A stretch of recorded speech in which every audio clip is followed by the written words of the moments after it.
college football playoff appearance, a heartbreaking loss in the college football playoff semifinals. And Penn State gets a lot of their players back, folks. We're talking about one of the odds-on favorites to win the Big Ten, one of the odds-on favorites to win the national championship for pretty darn good reason. Okay, you get a ton back on your offense in terms of your big boys, your running backs. Your tight end room is still really deep, even without Tyler Warren. Drew Aller, of course, the headliner at that quarterback position, and the defense should still be good. But you add national champion defensive coordinator Jim Knowles from Ohio State, who was maybe neglected from a contract standpoint, whatever it was. Penn State capitalizes. They also still have Andy Kotelnicki, who Drew Aller saw a significant jump from with him in the offense, and also a better run game from that year before, 2023. Dude, this is a really good football team. All right, we're going to be picking their win total at 10.5. They got a tough schedule, but man, James Franklin's got these boys humming. And it comes to think, if not now, to win those big games, then when? I think is a very, very appropriate question for Penn State fans to be asking. Absolutely. I mean, the way last year ended, I think, had to have been a very, very sour taste, right? Obviously, the Notre Dame game, you kind of, not that you blew that game, but you kind of did. I mean, Notre Dame's a very good football team in their own right, and they played a heck of a game, but you had them on the ropes in the first half, and you couldn't capitalize on that. And then it would have been a rematch with Ohio State, a team that, yes, you lost them in their season, but it wasn't some crazy blowout. You were up 10-0 in that game too, right? So here we are again. You said, if not now, then when? Man, I am feeling the now, and I think a lot of Penn State fans are as well. There's a lot of buzz around this program. You have about as easy as it gets in the out of conference for a team like Penn State with Nevada, FIU, and then FCS Villanova, and then a bye. So September is going to be a very, very breeze, obviously up until the end of the month with Oregon there, week 5 with the whiteout game. That'll be fantastic. You'll obviously see massive crowds, a lot of stuff going on. But yeah, I'm with you here. I think everything is in place here. I was very impressed with what they did in the offseason. I don't think many other teams, if any, had a better offseason than Penn State. Now, it doesn't guarantee you anything, but we were sitting here talking about this last year, right, with Ohio State, and it was, man, did they go and get some guys in the portal? They got a notable offensive coordinator or coordinator hire in Chip Kelly, and obviously you talked about Jim Knowles with Penn State. The similarities are aligning, I think, here for James Franklin and this Penn State team and with Ohio State last year. Now, obviously, that Ohio State team was up and down at times. You saw them lose twice in the regular season and then go on a run here. If you're a Penn State fan, you want it to be a little bit more smooth, obviously, but boy, oh boy, it feels like championship or bust. And that's how it should be at a program like Penn State with the resources they have, the coaching staff they have, and obviously with the recruiting classes they've stacked together, especially the one that are a bunch of seniors. I remember talking about this last year, and it was like, yep, the junior class. Here they are. Alar, Allen Singleton, all these guys, Durant. How many? Shelton, all these highly, highly rated recruits that are waiting their turn or playing early and just like developing and getting there. And here we are. It's year 4. Again, doesn't it feel just like that Ohio State class that played together for so long? I hate to keep drawing that comparison. I promise I'm done with Ohio State comparisons. It's Penn State. It's Nittany Lions. Let's do it. Yeah, and Stan Drayton, who was a former Ohio State running backs coach when they won the national championship way back when, 2014. So that's pretty funny, actually. The similarities are, drawing closer with every sentence. But let's look at this offense now. Drew Aller, up and down player, right? We're looking at him from an NFL draft prospect perspective, like 6'5", almost 240 pounds. Pretty solid arm. You would just like to see him make better decisions. Is that going to become easier when you're playing behind an offensive line that is returning 4 guys, right, that we'll get to in a little bit? Yeah, I think so. And of course, the run game is going to help a lot. I think losing Tyler Warren affects Aller more. I mean, that's a big deal, right? I mean, how many times was it just like, I mean, you're chucking it up to that dude, and that dude is coming down with it. How many times did that guy take snaps at quarterback, right? Taking snaps away from Holler in that Wildcat quarterback situation that they had going sometimes. So significant loss there, but I think Drew Aller is good enough to win a national championship as a quarterback. I mean,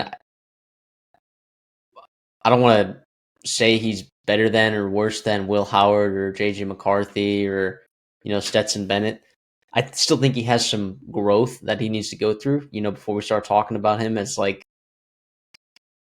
people already want to consider him the elite quarterback, an elite quarterback in college football, and I'm not ready to necessarily do that, but it's all there, man. The high recruiting billing, the size, the athleticism, the big time throws that he's made, sometimes just figure it out up here, Drew. And then, and he knows that. Their coaching staff knows that. And I think Kodal Nicky will do a good job drawing some stuff up for him. But I'm excited to watch him play. Grunkemeyer, I think that would be a significant deal when we talk about taking win totals and their overs. Like Drew Aller, if he goes down, like I don't necessarily know that this team completely goes down because I think that this team's insanely talented around them. But I think your national championship hopes probably dwindle if he's not playing and starting for you.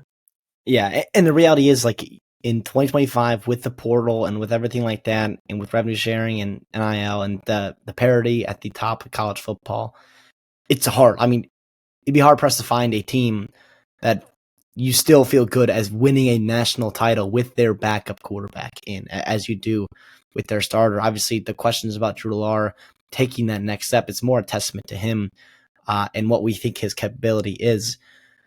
I'm excited for him. I think he's going to have a big year. I really do. Kodal Nicky, like you said, I think is the key again. And obviously, with what we'll talk about the wide receiver and tight end room as it comes to, but a group that's really going to help Alar, and I think would love to see them be able to impose their will when they have to, is this running back room. Obviously, Katron Allen, Nicholas Singleton are going to be the headliners. And I will say, what we talked about with Kodal Nicky last year, it was everyone was expecting this massive jump for Drew Alar. Yes, he did have a nice jump. He was 3,300 yards, 66% completion percentage, 24-8 touchdown to interception ratio, which is all good stuff.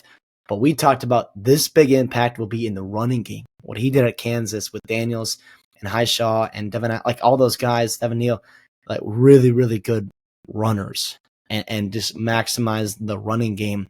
We saw them, and I thought he handled it perfectly. Like Katron Allen getting 200 plus carries, right? Obviously, he's 1,100 yards and doing what he does, averaging 5.0 yards per carry, and then Singleton being the impact player, being the kickstarter who has the 6.4 average yards per carry, the long touchdown runs, big explosive plays, and also contributing what he did out of the backfield when they were struggling with Trey Wallace, Amari Evans, and consistency in that room.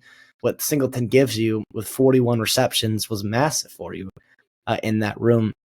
And I expect him to be used in a similar way as well. One other guy I'll throw in there as a guy that I would love to see help keep Allen and Singleton fresh, because they keep each other fresh, obviously, right? Those two guys.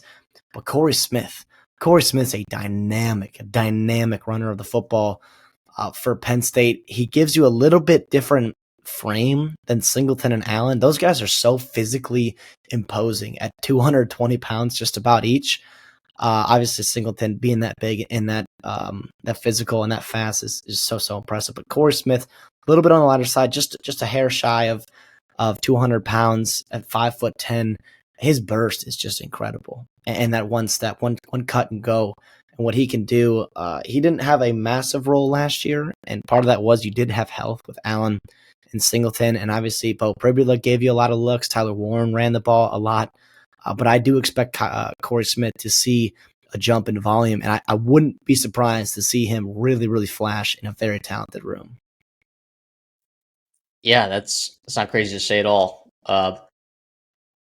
Running the ball effectively with Kodal Nicky, you saw this drastic improvement on third down, right? Because you're not dealing with these incredible third and long situations, you're dealing with a very effective first and second down running the ball. And then, I mean, look at some of these other teams that were like in that same grouping, right, as Penn State on third down conversions. A&M, Texas A&M, one of the better running teams in the entire country. Arizona State, right up there with them. Memphis, Tennessee, Indiana with that two-headed monster. Oregon, what they had with those two guys running back there. LaQuinn Allen for Syracuse. Texas Tech with what they did with Taj Brooks up there. Tulane with Mekhi Hughes. Boise State, Ashton Genty. I mean, Kansas, of course. But point is, you're going to help yourself a lot. And the pass catching room, CD, I feel better about this room significantly than I did last year, even with Tyler Warren out of here. Yeah, I liked how you use pass catcher, right? That's a big role in Kolnicki, in this Penn State offense. You're going to have to use the tight ends. We'll start with the wide receivers. Obviously, the headliners are your transfers, right? Jabor Pena was a guy in that spring portal, made a lot of headlines with how much money he was demanding. And our guy up there, Fran Ron Syracuse, very publicly kind of denied being able to offer that much money for a wide receiver. Here's the reality, though. For Syracuse, that makes a lot of sense. I'm all for that. Roster allocation at that level is a lot different. If you're Penn State and you look at that Notre Dame film, you look at the Ohio State film, and your different games of the last couple years, you are sitting there saying, we are a couple plays away. We are a wide receiver with elite separation, a wide receiver, a star wide receiver, a go-to guy away from being able to be right there. And that's why I think it was absolutely worth it. Now, do I expect him to be Marvin Harrison? And here I go talking about Ohio State again. I'm so sorry. Do I expect him to be the best wide receiver in the country? No, he doesn't have to be. The beauty is you've got an offense that's going to be super balanced and super spread out. You also have Devontae Ross. Credit to you. You were all over him last year.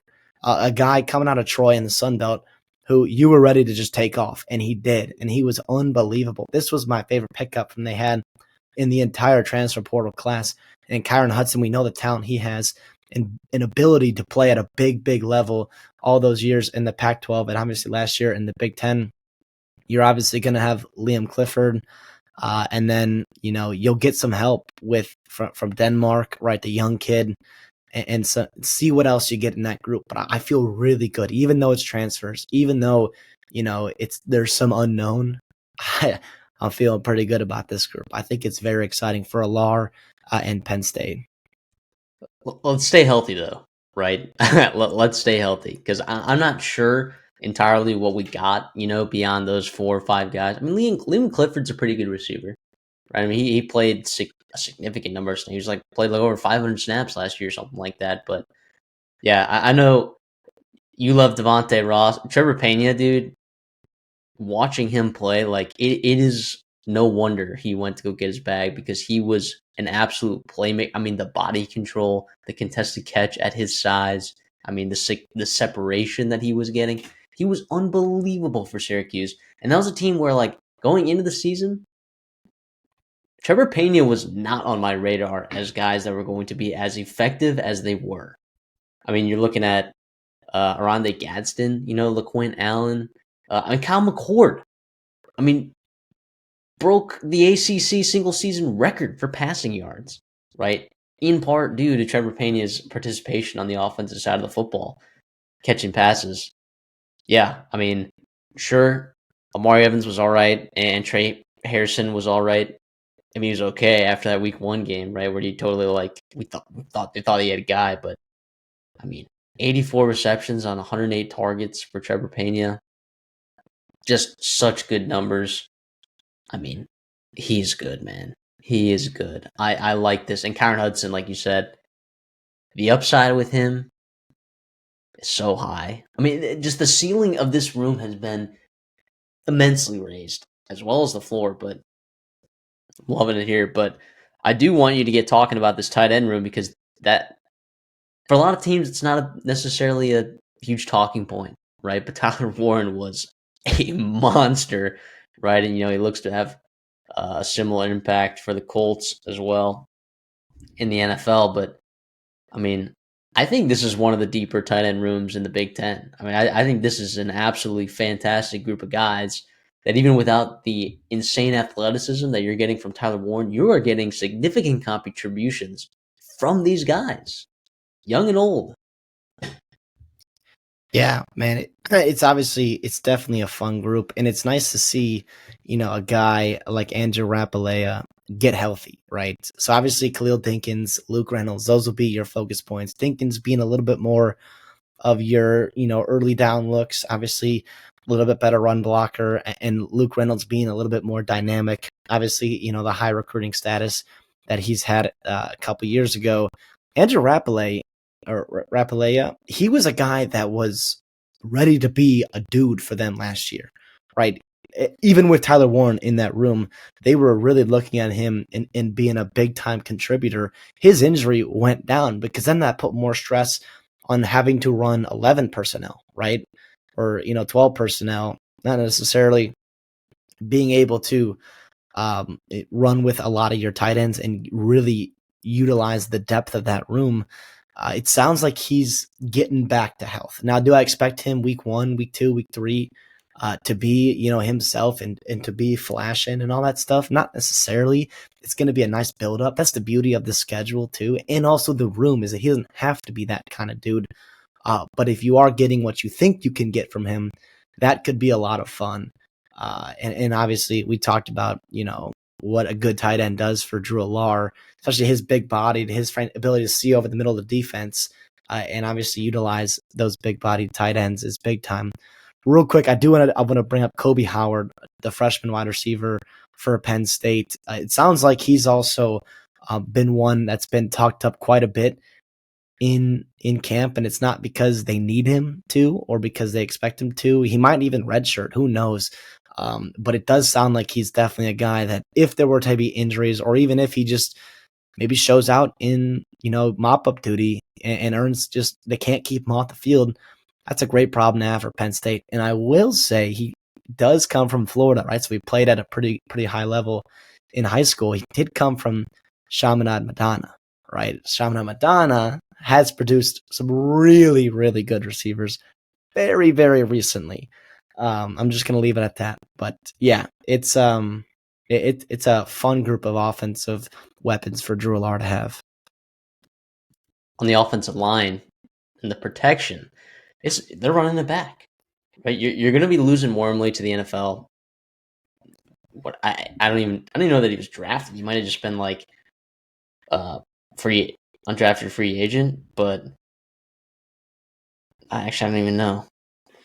Oh well, I mean, you're basically 5 back, right? But you're probably sliding Donku down to guard, even though he was going to start at right tackle for you and he got hurt, right? And then Nolan Rucci came in. I mean, he's pretty solid. I mean, this is a good group last year, and you have some serious depth on your twos. Also, like if some of these guys go down, like I'm comfortable playing Cooper Cousins. I'm comfortable with T.J. Shanahan. He's seen SEC action.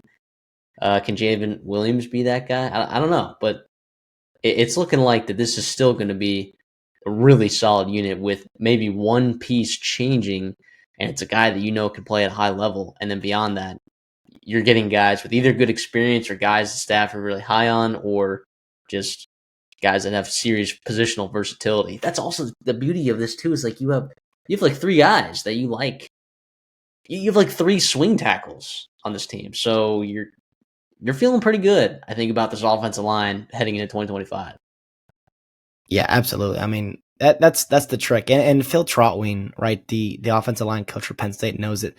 The trick is to recruit tackles in high school, and then if you have to move them to guard, you have to move them to guard because there's no spots for them to play out on the outside. So that's the beauty you talked about with that depth there. It's a great group here. Dare I say, it's the one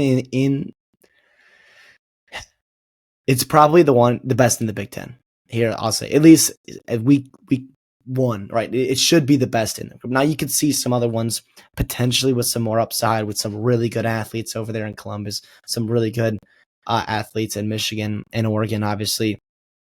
But to me, I feel like with continuity, with consistency, and with talent, obviously there's a lot of talent on this offensive line. It's a really, really good group. one that obviously needs to perform and play at a high level because you have to. Your offensive line needs to dominate games and dominate plays on third down, dominate plays on fourth down to get you in that red zone, in the end zone, and all that. And it'll be interesting. I'm looking at their schedule, and there's not a ton of defensive lines that really, really scare you, and that's more so on like on Penn State's level, right? So we'll see about Oregon and what they do in their defense line. Ohio State's got a ton of talent, obviously. Iowa can get frisky, especially if you're playing in Kinnick, which you are. Outside of that, in terms of elite high level groups, I mean, you're going to see some pretty good players, from other teams. But in terms of groups, like, you should have your way with the Big Ten. And I would love to see you win that matchup against Oregon, win that matchup against Ohio State. You talk about giving yourself confidence because once you get in the playoffs, like, you want to, we're breaking down Penn State come playoff time, right? Because I definitely do, like everyone else, expect them to be in the playoffs. How they perform in that matchup, offensive line versus those two defensive lines, are going to tell me a lot and give me a lot of confidence, or maybe shy me away from picking Penn State to do what we ultimately think they could be due and capable of this season. That's their offense. Defensively, I mean, talk about legwork that this defense put in last year. They were phenomenal. I mean, top 10 just about every category that you can think of. And it was with first-year defensive coordinator. It's Tom Allen, right? So we know that he knows how to call a game, right? But before that, you had Manny Diaz. So Manny Diaz to Tom Allen to Jim Knowles, right? That's a pretty good set right there, if you ask me. And a lot of these pieces are back from last year. You do lose a couple of key ones, right? Got to mention Abdul Carter, who's an absolute monster. You have to mention Kobe King, right over there, linebacker. You have to mention Kevin Winston, even though he was hurt for most of last year. You do have to look at, Jaden Reed, the Jalen Kimber as well. Cam Miller also was a guy that transferred out of there who was looking pretty good as well. He went over to Rutgers. I mean, I still think it's pretty good. This is a good defense. On the defensive line, Zane Durant, one of the better interior players that you're going to see out there, and Danny Dennis Sutton are the headliners. The question is, what kind of production are you going to get from the rest of this defensive line? I think that is it, because Abdul Carter did so much for you last year. Like, it's crazy on a defensive line, like how important an interior defensive lineman is, but when you have an edge rusher that does stuff like that, like a Landon Jackson, like an Abdul Carter, like, that changes games for sure. So, CD, how are you feeling about this defensive line, and what kind of production can you expect from it this year? Yeah, obviously the headliners, you got to start there. Like you talked about, you're going to miss Abdul Carter, no doubt, some other guys as well. But there's still bullets in the chamber, man. The cupboard is not bare at all. I think the most exciting thing in this offseason for this group specifically has been the emergence of a couple freshmen, true freshmen that have been the talk of the town up there in State College. Obviously, Chaz Coleman, if you're a Penn State fan and you have somewhat of internet connection and potentially a Twitter account or an X account, you know the name Chaz Coleman. He has been lighting up, obviously, tons of raves from coaches, from some of the leaders in that room.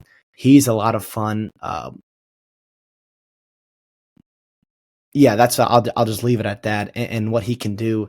And then also you have Ivan Kamajau, right? A guy from from Maryland, right? Also a true freshman, a guy that stood out in the spring and continues to play well in fall camp. I just think the emergence of those two guys gives me a ton of confidence to be able to keep some of your other guys fresh, or to also give you options, on third down to really get after the quarterback and do that.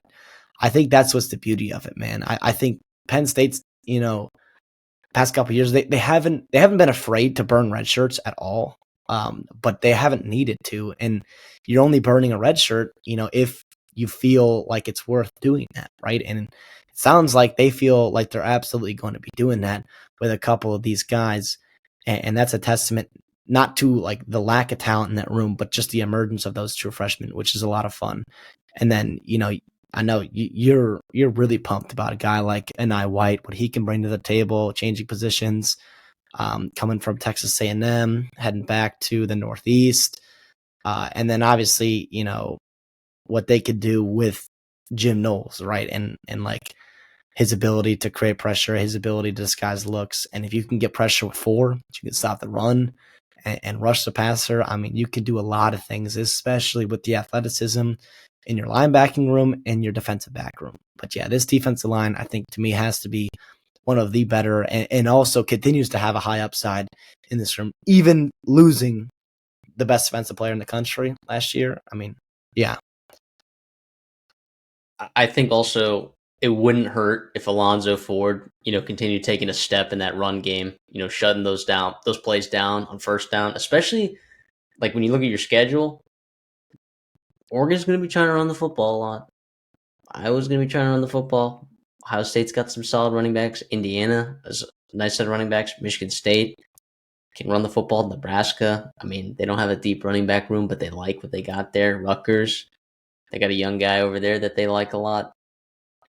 And the Big 10, you just got to be able to stop the run. Okay, so you need him to definitely step up. And then Zariah Fisher, getting him back from injury, that's a big deal because then you're trying to project. Then, like you talked about, burning those red shirts, then that becomes a necessity. And I don't know that necessarily that's what you want, but from what it sounds like, what you're hearing, as you said, burning those red shirts this year might not necessarily be a necessity. It just might be, oh, wait, these guys are pretty darn good at football. So that'd be really nice to see. Anai White, I mean, going up from 240, ballooning up to 275 in one offseason, that's insane. He's got crazy, like, first step action there, too. Like, if he gets some work in there, like some 4 tech, I mean, you could even put him at 5 tech. I mean, but that's a really interesting one to look out for. There's a redshirt junior, but if he isn't like that guy this year, because, say they're just like, oh, we're not going to take out Zane Durant at all, or Alonzo Ford. Some third down passing situations you'll see in Anai White, but I don't know. A fascinating project that I think you Penn State fans should definitely be looking out for. Yeah, and linebacker. Real quick. Oh, you got it. Yeah. Well, now I'm totally blanking. I was going to add something, but I think you probably nailed it, though. Well, at linebacker, you're bringing one transfer, Amari Campbell from North Carolina, who's solid, right? Probably not going to replace the production that you saw from Kobe King. But you still have really good linebackers in this room. Like, you are not sweating one bit sending out Tony Rojas and Dominic DeLuca out there, along with Amari Campbell. Yeah. And real quick, I do remember what I was going to talk about. It was the battle between the offensive line and the defensive line in like camp and like spring and summer, like the ability to go like good on good, or even like 2s on 2s, 2s on 1s, and having a lot of depth and stuff like that is just a beauty, and obviously something that James Franklin loves to have. Yeah, this linebacker room's a lot of fun. Amari Campbell, it feels like a luxury, because you do have the experience of Tony Rojas, you do have Dominic DeLuca, you've got a couple of young guys, or maybe less experienced guys behind them that you feel pretty good about. But I think as we get into the season, it's going to feel more and more like wow, that was a great pickup in that spring portal for them. It sounds like he's having a really nice camp.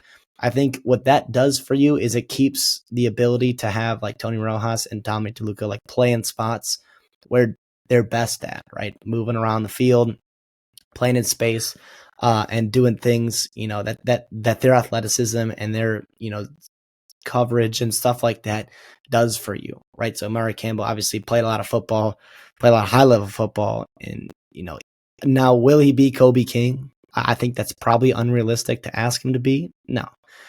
King was the best athlete besides Jahad Campbell, probably playing linebacker in the country, and he's unbelievable. But Amari Campbell is a guy that I think is not a bad kid, especially in that spring portal. Man, I mean, the fact that you could just backfill that is incredible. And it gives you opportunities and an extra year or two to develop, some of your younger cats that you feel good about, but don't want to thrust into play right away.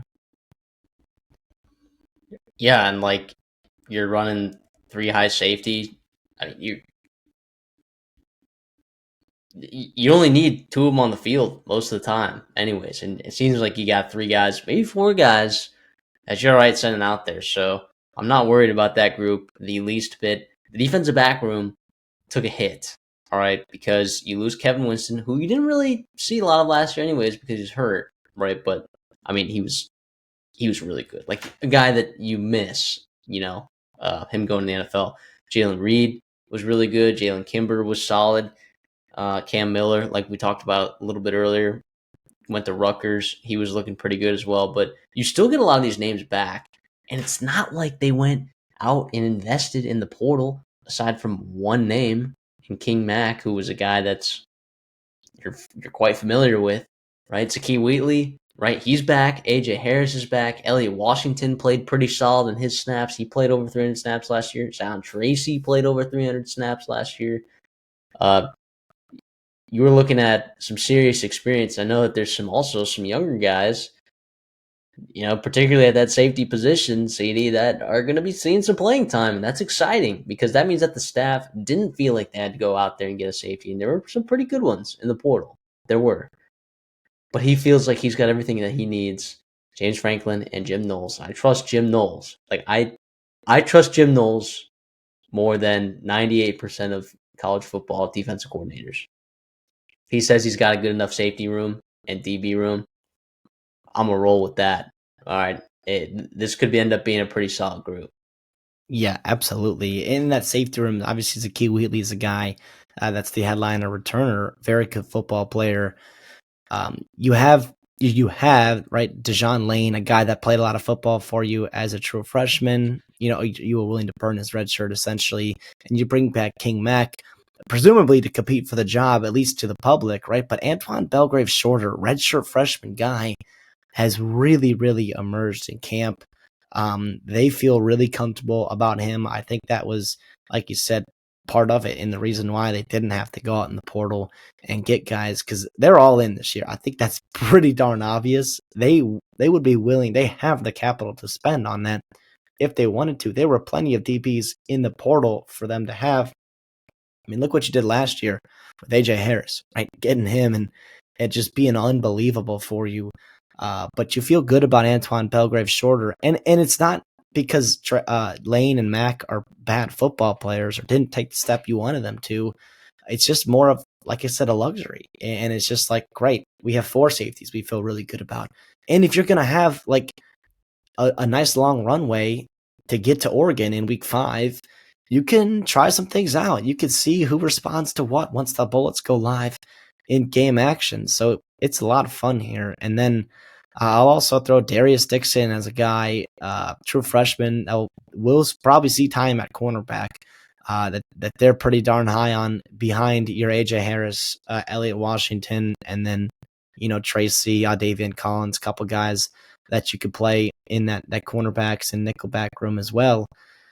Dixon's a guy the staff has really tucked up. And then lastly, in this cornerback room, I want to see AJ Harris take another step. He was borderline, I thought, really good for you last year. I want to see him be elite and turn into an alpha in that room and be like a shutdown, lockdown cornerback for you at Penn State and see what that does for your defense. I think Jim Knowles, he challenges his defensive backs at times. And if you got guys that respond to that well and can shut down things, you cause a lot of havoc for opposing quarterbacks there. So that's what I want to see here, because I think the upside in this room, the floor I feel really good about. You got 4 safeties you like. You got 4 or 5 cornerbacks you like.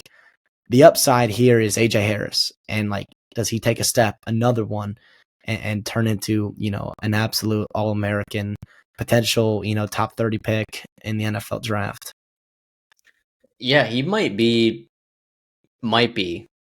one of the best returning cornerbacks just in the Big Ten alone. I mean, he's your only returning member of this defense that is was an all Big Ten player last year, as well as Zane Durant wasn't even all Big Ten. Now, granted, some of the defensive line in the Big Ten last year, I mean, it was loaded. All right, I mean, Mason Graham, Kenneth Grant, Ty Robinson, Gabe Hawkins, Josiah Stewart, Uiagalelei, Jack Sawyer, Derek Harmon, Abdul Carter, Mikael Kamara. I mean, yeah, that's I mean, that is loaded.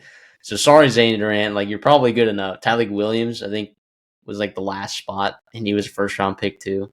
Absurd how good the All Big Ten defensive lineman team. I mean, that's one of the better ones that I've seen, by the way, in a while for any conference.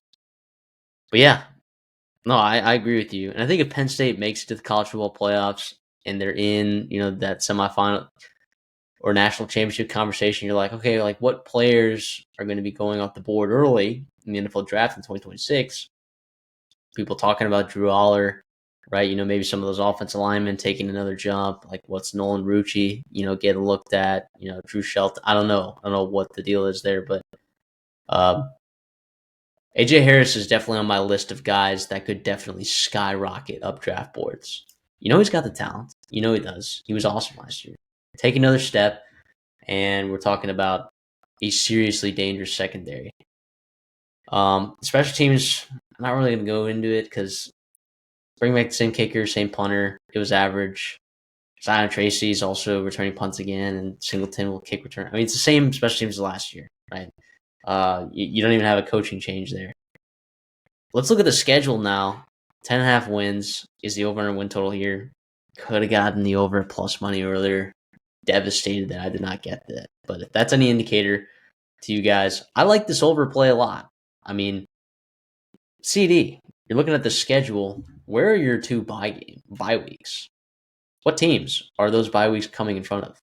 The Big Ten did you a huge favor right before Oregon, right before Ohio State. Not to mention, we did our Oregon preview. How many of those offensive linemen are they having to replace over there? And defensive linemen. On the line of scrimmage, Oregon is going to still be shuffling around and figuring it out on the offensive line come week 5. And Penn State, they're going to have to roll into town, fly across the country, right? And Penn State, I think, is going to give them. I think Penn State's going to give them a hard time, right? Oregon's a really good football team. I think there's a chance that they make the playoffs, but I think like if they win that game, the rest of the way you're looking at UCLA, Northwestern, at Iowa is tough, right? But then you get a bye week, and then Ohio State, Indiana at home. That's important. Michigan State on the road, Nebraska at home. That's important as well, and then Rutgers on the road. And for most Big Ten schools, you'd have to travel further, but it's not too far of a travel to Rutgers for you. So you're out of conference, like you mentioned at the beginning of the video. Nice tune-up games before you get into that bye week, and then Oregon. This is 11-1. It screams 11-1 to me, and getting at minus 105 feels pretty good to me. Still, jury's out on whether I'm going to take that or not, but boy, do I wish I got it at like plus 130 when it was there, because that seems like some serious value. And you don't take a lot of over 10.5s because that also means your quarterback's got to stay healthy, and a lot of these other position groups got to stay healthy as well. I don't see a lot of position groups that I'm super worried about depth, except maybe wide receiver, and then, maybe some uncertainty there on that defensive line in terms of like what's really behind that starting group. But other than that, CD, I feel great about this team. This is a playoff team. This is a national championship contender. Penn State is here. Yeah, I'm with you on the over here. And that schedule too. I mean, you talked about no back-to-back games scare you. Maybe at Ohio State and then into Indiana in terms of, if you're beaten up after going to Columbus, win or lose. And then you have to go play a pretty talented and hungry Indiana team. But that Indiana team also has a really, really tough schedule too. It's not just they're gonna probably be pretty beat up come that late in the season. And then Iowa too, even Iowa, like in that 3-game stretch, that 3 games in 4 weeks, like they have to play Indiana and at Wisconsin before that too. Those would be a couple physical football games. The other thing too, going to Kinnick, is this Penn State team like meets the threshold or meets that talent barrier that really gives Iowa fits. Iowa gives a lot of teams in the Big Ten fits. Anyone but like the freaking elite of the talent, the teams, and the elite explosive teams, that can get Iowa into trouble, right? But anyone, below that really, really struggles with Iowa. This Penn State team is elite enough and talented enough to like where that shouldn't really come into a factor. Or at least I hope not. Boy, oh boy, should this team go in there and take care of business. Yeah, I mean, 11-1, I think would be acceptable for this team. Like I think 10-2, I think you'd feel very disappointed, with the way this roster has lined up for you, even with Oregon and Ohio State, on there. Yeah, I'm gonna go over 10.5 and a berth in Big Ten championship game, obviously a berth in the playoffs, and then go from there. We'll be talking about Penn State, a good chunk in the season. I think they're obviously, they're one of the better teams in the country, if not right up there. So heck of a job by Franklin, heck of a job assembling this coaching staff, recruiting, developing. Hats off to these players for sticking around, not going to the NFL, not going to the portal. And boy, oh boy, will it be a lot of fun to watch. I feel like we'll forget about Penn State, for the first couple weeks, just because they'll be beating the brakes off of whoever. And we know James Franklin loves to cover. We know he does. So maybe we'll stay tuned on our best pet segment or whatever it may be, for a couple of those tune-up games. But come week 5, man, whiteout game, Oregon, I can't wait.